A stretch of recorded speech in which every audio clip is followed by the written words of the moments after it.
ये सोयाबीन है, इसको मैंने पानी में भिगो लिया था और भिगोने के बाद ये मैंने इसको ग्राइंड में पीस लिया, कीमा बना लिया, देख सकते हैं। अब इसमें हम कुछ मसाला ऐड करेंगे। सबसे पहले ऐड करेंगे हम 2 प्याज को बारीक कटा हुआ है, बॉयल 2 आलू,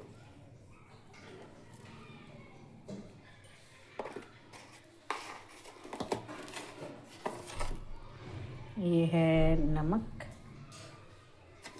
टेस्ट अनुसार आप नमक दे। गार्लिक पेस्ट 1 चम्मच ऐड करें, बेसन 2 चम्मच,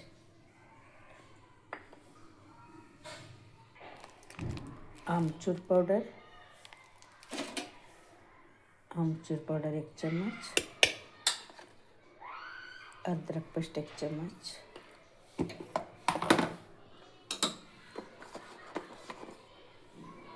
लाल मिर्च पाउडर 1 चम्मच पूरा,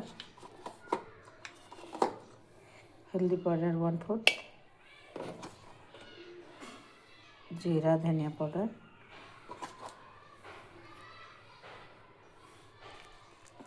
अच्छा से मिला लेना है।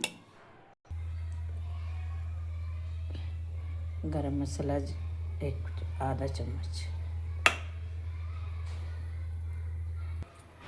अच्छा से हमें मैश कर लिया है और धीरे धीरे